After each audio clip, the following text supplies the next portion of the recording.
کے نام ہیں جو قیامت آنے کا وقت قریب ہوگا تو یاجوج اور ماجوج کو روک کر رکھنے والی دیوار کو کھول دیا جائے گا اور وہ زمین کی ہر بلندی سے تیزی کے ساتھ نیچے کی طرف اترتے ہوئے آئیں گے۔ اچھا، یاجوج ماجوج کا جو ذکر ہے وہ سورہ کہف میں آ چکا ہوا ہے کافی تفصیل سے، ذوالقرنین کے حوالے سے جب انہوں نے دیوار بنائی اور سارے معاملات ہوئے، تو یہاں پہ بس تھوڑا سا ریفرنس کے لیے بیان کیا گیا ہے۔ پھر فرمایا وَاقْتَرَبَ الْوَعْدُ الْحَقُّ فَإِذَا هِيَ شَاخِصَةٌ أَبْصَارُ الَّذِينَ كَفَرُوا يَا وَيْلَنَا قَدْ كُنَّا فِي غَفْلَةٍ مِّنْ هَذَا بَلْ كُنَّا ظَالِمِينَ۔ اور سچا وعدہ قریب آ گیا تو جب ہی اس وقت کافروں کی آنکھیں کھلی کی کھلی رہ جائیں گی کہ ہائے ہماری خرابی، بے شک ہم اس سے غفلت میں تھے بلکہ ہم ظالم تھے۔ مطلب کیا ہوا کہ جب عذاب آئے گا تو سارے جناب توبہ کرنا شروع کر دیں گے، تو فرمایا اس وقت سارے کہیں گے ہائے کاش ہم کر لیتے۔ تو بھائی یہ عمل ہے، یہ وقت، یہ جو دنیا میں یہ زندگی اللہ نے آپ کو دی ہے، یہ وقت ہے اللہ کے احکامات پر عمل کرنے کا۔ جب ہم مر جائیں گے تو مرنے کے بعد تو پھر صرف گناہوں کی عذاب ہی ملے گا، یا نیکیاں کی ہوں گی، اچھے مال کیے ہوں گے تو اس کی جزا اللہ کو عطا کرے گا۔ انکم وما تعبدون من دون اللہ حسب جہنم انتم لہا واردون لو کان ہؤلاء آلہۃ ما وردوها وکل فیہا خالدون۔ اور بے شک تم اور جن کی تم اللہ کے سوا عبادت کرتے ہو سب جہنم کے ایندھن ہیں، تم اس میں جانے والے ہو، اگر یہ معبود ہوتے تو جہنم میں داخل نہ ہوتے، ان سب کو ہمیشہ اس میں رہنا ہے۔ اچھا، اب یہ عبادتیں، یہ جو آیت ہے مشرکوں کے لیے آئی تھی، بتوں کے لیے آئی تھی۔ تم اللہ کے علاوہ جن بتوں کو تم پوجتے ہو، تم کرتے ہو، تو ان لوگوں نے کیا کیا کہ اولیاء اللہ کے جو مزارات پہ آج ہم جاتے ہیں، بزرگوں کی بارگاہ میں جاتے ہیں، تو ان کو مطلب ان کے اوپر اس کو چسپاں کرنا شروع کر دیا۔ حالانکہ یہاں پہ کہیں اولیاء کا ذکر نہیں ہے، بلکہ یہاں پہ کیا فرمایا گیا کہ جن کی تم اللہ کے سوا عبادت کرتے ہو سب جہنم کے ایندھن ہیں۔ تو اے مشرکوں، بے شک تم اور اللہ تعالیٰ کے سوا جن بتوں کی تم عبادت کرتے ہو، تو یہاں بھی بتوں کو اور مشرکوں کو بیان کیا جا رہا ہے۔ لہم فیہا زفیر وہم فیہا لا یسمعون، جہنم میں ان کے گدھے جیسی آوازیں ہوں گی اور وہ اس میں کچھ نہ سنیں گے۔ جہنم میں ان کی گدھوں کے جیسی آوازیں ہوں گی۔ تو بس استغفر اللہ، جو آج لوگوں کو دین اسلام سے بھڑکاتے ہیں، لبرل ہو کے یا سیکولر ہو کے یا اس طرح لوگوں کو بھڑکاتے ہیں یہاں سے۔ اب دیکھیں نا، جیسے لوط علیہ السلام کی قوم پر عذاب نازل ہو رہا تھا، تو ان کی جو وائف تھیں اس وقت وہ کفار کے ساتھ مل گئیں، وہ بھی اس آج کے دور کی لبرل آنٹی بن گئی نا، سیکولر آنٹی بن گئی، یہ جو ہیومینٹی کے نام کے اوپر، نہیں جی نہیں یہ سیکولرزم عام ہونا چاہیے، نہیں جی نہیں یہ ہم جنس پرستی عام ہونی چاہیے، اور مطلب جو لوگ دین کے اوپر عمل کر رہے ہیں ان کو کہنا چاہیے نہیں جی یہ مولویوں نے اسلام بڑا کام خراب کیا ہوا ہے جی، ایسا نہیں ہونا چاہیے۔ تو اس دور میں اللہ کے نبی دین کی طرف بلا رہے ہیں اور انہی کے گھر والے کچھ ایسے لوگ جو ہیں وہ لوگوں کو برائی کی طرف بلا رہے ہیں، تو پھر عذاب کس کے اوپر نازل ہوا اور اللہ کی رحمت کس کے اوپر آئی؟ اللہ کی رحمت تو پھر لوط علیہ السلام کے ساتھ ہی، جو اللہ کا پیغام پہنچا رہے تھے، اور ان لبرل آنٹیوں یا انکل جو لوگ تھے، جو کفار تھے، مشرکین تھے، جنہوں نے نبی کی بے ادبی کی، بات کو جھٹلایا، تو پھر انہی کو اٹھا کے نیچے پھینکا گیا نا، انہی کو جہنم کے وادی میں دھکیلا گیا نا۔ پھر تو یہ آج بھی ذرا سوچنا چاہیے ہم لوگوں کو۔ ان الذین سبقت لہم منا الحسنی اولئک عنہا مبعدون، بے شک جن کے لیے ہمارا بھلائی کا وعدہ پہلے سے ہو چکا ہے وہ جہنم سے دور رکھے جائیں گے۔ یہاں پہ مومنین کی بات کی جا رہی ہے کہ رسول اللہ صلی اللہ علیہ وسلم نے ایک دن کعبہ میں داخل ہوئے، اس وقت قریش کے سردار حتیم میں موجود تھے اور کعبہ شریف کے گرد 360 بت تھے۔ نضر بن حارث سرکار دو عالم صلی اللہ علیہ وسلم کے سامنے آیا اور آپ سے کلام کرنے لگا۔ حضور نے اسے جواب دے کر خاموش کر دیا اور یہ آیت تلاوت فرمائی، بے شک تم اور جن کی تم اللہ کے سوا عبادت کرتے ہو سب جہنم کا ایندھن ہے۔ یہ فرما کر حضور علیہ السلام تشریف لے آئے۔ پھر عبداللہ بن زباری سہمی آیا اور اسے ولید بن مغیرہ نے اس گفتگو کی خبر دی، تو وہ کہنے لگا خدا کی قسم اگر میں ہوتا تو میں ان سے بحث کرتا۔ اس پر لوگوں نے حضور کو بلوا لیا۔ ابن زباری یہ کہنے لگا، آپ نے فرمایا ہے کہ تم اور جو کچھ اللہ تعالیٰ کے سوا تم پوچھتے ہو سب جہنم کے ایندھن ہیں؟ تو حضور نے فرمایا، حضور علیہ السلام نے فرمایا ہاں۔ وہ کہنے لگا یہودی تو حضرت عزیر علیہ السلام کو پوچھتے ہیں اور عیسائی حضرت عیسیٰ علیہ السلام کو پوچھتے ہیں اور بنی ملی فرشتوں کو پوچھتے ہیں، مطلب یہ کہ پھر تو یہ بھی جہنم میں جائیں گے۔ اس پر اللہ تعالیٰ نے آیت نازل فرمائی، فرما دیا کہ حضرت عزیر، حضرت عیسیٰ اور فرشتے وہ ہیں جن کے لیے بھلائی کا وعدہ ہو چکا اور وہ جہنم سے دور رکھے گئے ہیں۔ حضور اقدس صلی اللہ علیہ وسلم نے فرمایا کہ در حقیقت یہودی اور عیسائی وغیرہ شیطان کی عبادت کرتے ہیں۔ ان جوابوں کے بعد اسے دم مارنے کی مجال نہ رہی ہے۔ مطلب جیسے آج لوگ بحث و مباحثہ کر رہے ہوتے ہیں، تو اس دور میں بھی بے ادب اور گستاخ ایسے لوگ تھے جو اللہ کے نبی سے بحث کرنے آگے، جب حضور نے فرمایا کہ بتوں کی پرستش کرنے والا، جو ایک اللہ کو چھوڑ کے اور لوگوں کی عبادت کرنے والا، وہ کون ہے؟ مشرک ہے، جہنم کا ایندھن ہے۔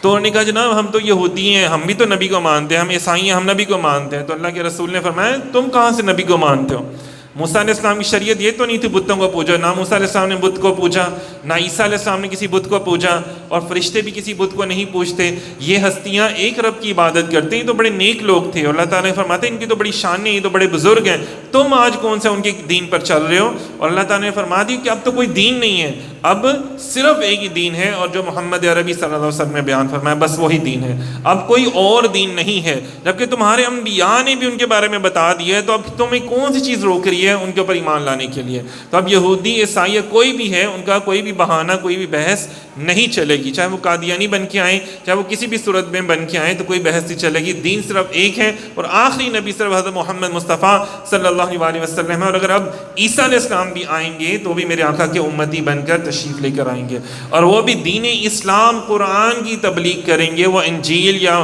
متی یا لوکا یا کسی اور یوحنا یا کسی بائبل کی تبلیغ نہیں کریں گے۔ صحیح ہے؟ اگلی آیت پہ چلتے ہیں۔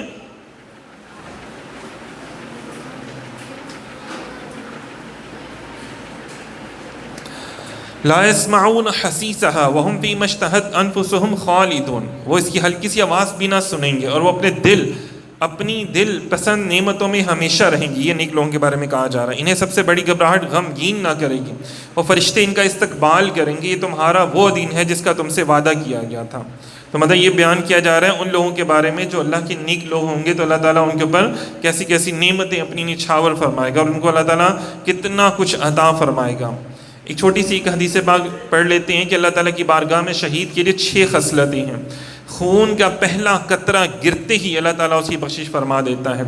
جنت میں اپنا ٹھکانہ اسی وقت وہ دیکھ لیتا ہے، قبر کے عذاب سے اللہ تعالیٰ اس کو محفوظ فرما دیتا ہے، سب سے بڑی گھبراہٹ سے امن میں رہے اللہ تعالیٰ اس کو رکھ دیتا ہے، امن عطا فرما دیتا ہے، اس کے سر پر اللہ تعالیٰ عزت و وقار کا تاج رکھ دیتا ہے، جس کا ایک یاقوت دنیا مافیا سے بہت اعلیٰ عرفہ ہوگا۔ بڑی آنکھوں والی 72 حوریں اس کی نکاح میں دی جائیں گی، اور اس کے 70 رشتہ داروں کے حق میں اس کی شفاعت اللہ تعالیٰ قبول کرتا ہے جو اللہ تعالیٰ کی راہ میں شہید ہوتا ہے۔ اب ایک شہید کا یہ مقام ہے، تو پھر اللہ کے ولی کی کیا شان ہوگی؟ اور ولی کا مقام اگر دیکھا جائے تو پھر اس کے بعد اگر اوپر آپ دیکھیں تو نبی انبیاء کی شان کا عالم کیا ہوگا، اور پھر نبی پاک صلی اللہ علیہ وسلم کی شان کا عالم، کہ جن کے صدقے سے حضور کی امت کے شہید کو اللہ تعالیٰ اتنا رتبہ عطا فرما دیتا ہے۔ اب یہ دیکھیں انبیاء کرام کی باتیں بیان کی، پھر جو جہنمی لوگ ہیں ان کا ذکر کیا گیا، اور اب ساتھ ہی اللہ تعالیٰ اپنے نیک اور پارسا لوگوں کا ذکر بھی کر رہا ہے۔ جو لوگ کہتے ہیں کہ جی قرآن پاک میں اولیاء کا ذکر نہیں ہے، تو یہ آیتیں، ان آیتوں کو کہاں پہ لے کر جائیں گے نا؟ پھر 102 103 101 نمبر آیت جو ہے، پھر فرمائے یاد کرو جس دن ہم آسمان کو لپیٹیں گے، جیسے سجل فرشتہ نامہ اعمال کو لپیٹتا ہے، ہم اسے دوبارہ اسی طرح لوٹا دیں گے جس طرح ہم نے پہلے اسے بنایا تھا، یہ ہمارے اوپر ایک وعدہ ہے، بے شک ہم ضرور یہ کرنے والے ہیں۔ اس آیت کا ایک معنی یہ ہے کہ جن لوگوں سے بھلائی کا وعدہ ہو چکا، انہیں اس دن سب سے بڑی گھبراہٹ غمگین نہ کرے گی۔ مطلب اس دن سب لوگوں کو نفسا نفسی کا عالم ہوگا، ہر ایک سے کوئی مانگ رہا ہوگا یار مجھے کوئی دے دو، مجھے کچھ دے دو، لیکن ہر بندے کو اپنی پڑی ہوگی یار میری نامہ اعمال کم ہے، مجھے تھوڑا سے زیادہ نیکیاں مل جائیں تو وہاں پہ۔ لیکن جو اللہ والے ہوں گے فرمایا کہ ان کے لیے وہ کوئی بھی وہ نہیں ہوگا، بلکہ ایک ہمارے عالم ہے وہ بیان کرتے ہیں کہ حشر کا دن ہوگا گناہ گاروں کے لیے تو وہ ایک بڑا عذاب، قیامت کا دن ہوگا، لیکن جو اللہ والے ہوں گے نا، نیک لوگ ہوں گے، ان کے لیے وہ پکنک ڈے ہوگا۔ پکنک ڈے کتنا اچھا ہوتا ہے نا ہم سب کے لیے کہ یار آج پکنک ڈے ہے، موسم بڑا اچھا ہے، سہانا ہے، پھولوں میں باغات میں ہم جائیں گے، گھومیں گے پھریں گے، کھانا پیا کریں گے۔ تو یہ اللہ کے وہ نیک ولی ہوں گے، قیامت کا دن ان کے لیے کیا ہوگا؟ پکنک ڈے ہوگا۔ اور قیامت کا دن قیامت کے لیے سختی والا کس کے لیے ہوگا؟ جنہوں نے اللہ اور اس کے رسول کی یہاں نافرمانی کی ہوگی۔ تو دیکھیں کوئی بھی برابر نہیں ہے، نیک لوگ اور برے لوگ برابر نہیں ہو سکتے، جو عاشق ہیں اور بے ادب بھی برابر نہیں ہو سکتے۔ تو ہم حضور علیہ الصلوۃ والسلام کو ماننے والے، آخری نبی ماننے والے، لبیک یا رسول اللہ کا نعرہ لگانے والے، اور وہ جو قادیانیوں کو کہتے جی ہمارے بھائی ہیں، تو یہ لوگ ایک جیسے نہیں ہو سکتے، کیونکہ ایک تو جا رہا ہے جہنم میں اور ایک کو اللہ تعالیٰ کہہ رہا ہے یہ تیرا پکنک ڈے ہے، قیامت کا دن ہے، تجھے امن میں نے عطا کر دیا، تجھے میں اپنا دیدار کرواؤں گا، تجھے اتنی عطاؤں سے نوازوں گا۔ تو یہ لوگ ایک جیسے نہیں ہو سکتے۔ وَلَقَدْ كَتَبْنَا فِي الزَّبُورِ مِن بَعْدِ الذِّكْرِ أَنَّ الْأَرْضَ يَرِثُهَا عِبَادِيَ الصَّالِحُونَ، بے شک ہم نے نصیحت کے بعد زبور میں لکھ دیا کہ اس زمین کے وارث میرے نیک بندے ہوں گے، اس زمین کے وارث میرے نیک بندے ہوں گے۔ زبور میں بھی اللہ تعالیٰ نے اس چیز کو بیان فرمایا ہے۔ فَإِنَّ فِي هَذَا لَبَلَاغًا لِقَوْمٍ عَابِدِينَ، بے شک اس قرآن میں عبادت کرنے والوں کے لیے کافی سامان ہے، یعنی قرآن کریم مومن عبادت گزاروں کو ہدایت اور رہبری کے لیے کافی ہے، بشرطیکہ اسے صاحب قرآن کی تعلیم و تفہیم کے متاحت سمجھا جائے۔ وہی بات ہوگی نا کہ اگر ہم اسے نبی پاک صلی اللہ علیہ وسلم کی جو آپ نے تعلیم فرمائی اس کے مطابق سمجھیں گے تو پھر یہ ہدایت ہے، اور اگر اس کو اپنے مطابق سمجھیں گے تو پھر گمراہی ہے، اور ایسے لوگ گمراہ ہوئے بھی ہیں نا۔ پھر فرمایا وَمَا أَرْسَلْنَاكَ إِلَّا رَحْمَةً لِلْعَالَمِينَ، اب یہاں پہ دیکھیں نبی پاک صلی اللہ علیہ وسلم کی شان، اولیاء کی شان بیان کی گئی ہے، اور اب اس کے اوپر پھر حضور صلی اللہ علیہ وسلم کی شان بیان کی جا رہی ہے کہ وَمَا أَرْسَلْنَاكَ إِلَّا رَحْمَةً لِلْعَالَمِينَ، اور ہم نے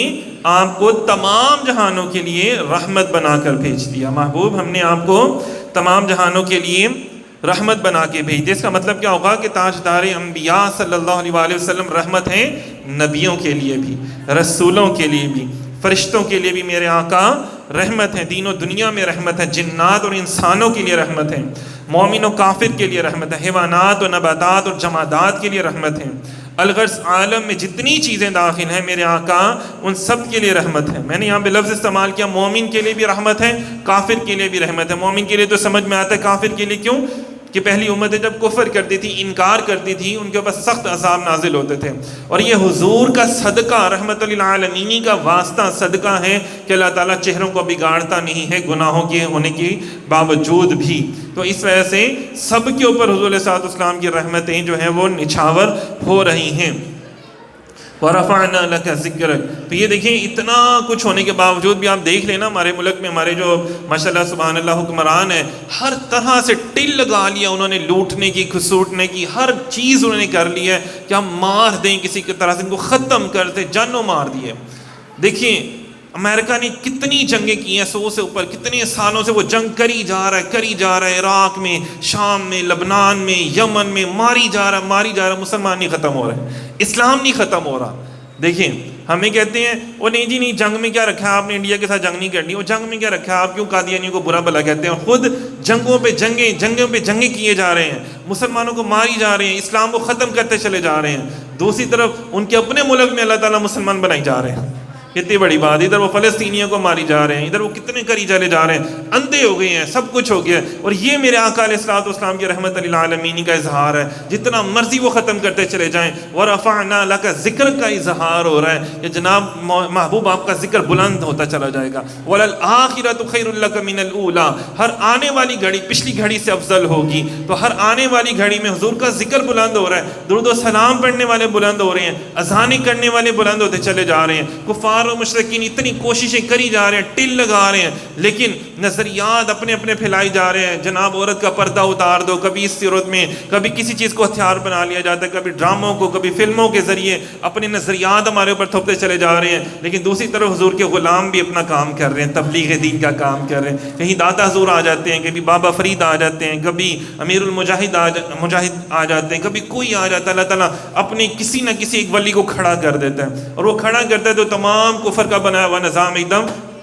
نیچے گر پڑتا ہے۔ پھر اللہ تعالیٰ کسی اپنے ولی کو کھڑا کرتا ہے، ایسے زبردست ولی کو کھڑا کر دیتا ہے، وہ ایسا لبیک کا نعرہ لگاتا ہے، تو پھر کیا ہوتا ہے، پھر کفر کا نظام بنایا ہوا سارا کا سارا دھڑام سے نیچے گر جاتا ہے۔ کتنا فلموں میں، موویز میں مسلمانوں کو برا دکھایا گیا تھا، لیکن کیا ہوا، ایسے ہی ارطغرل غازی ڈرامہ بنا کے جس میں مسلمانوں کی اصلیت دکھائی گئی، تو ایک دم تمام انڈسٹری ان کی فلاپ ہو گئی، نیچے ہو گئی۔ تو یہ دیکھیے اللہ تعالیٰ کوئی نہ کوئی ایسے کام کرتے رہتے ہیں، اور جس کی وجہ سے لوگ ہدایت پر آتے رہتے ہیں، اور ان کے اوپر رسول اللہ صلی اللہ علیہ وسلم کی رحمتوں کا نزول ہوتا رہتا ہے، اور یہ چیز سسٹم چل رہا ہے اور ابھی بھی چل رہا ہے۔ کتنی بڑی بات ہے نا۔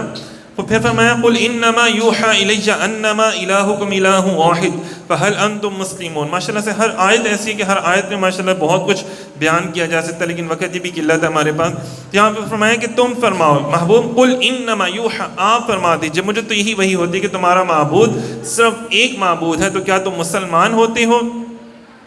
یہاں پہ فرمایا کہ تمام جہانوں کے لیے رحمت بنا کر بھیجا گیا ہے اور معبود بھی صرف ایک ذات ہے۔ فَإِن تَوَلَّوْا فَقُلْ آذَنْتُكُمْ عَلَىٰ سَوَاءٍ، پھر اگر وہ منہ پھیریں تو تم فرما دو میں نے تمہیں برابری کی بنیاد پر خبردار کر دیا، اور میں نہیں جانتا کہ تمہیں جو وعدہ دیا جاتا ہے وہ قریب ہے یا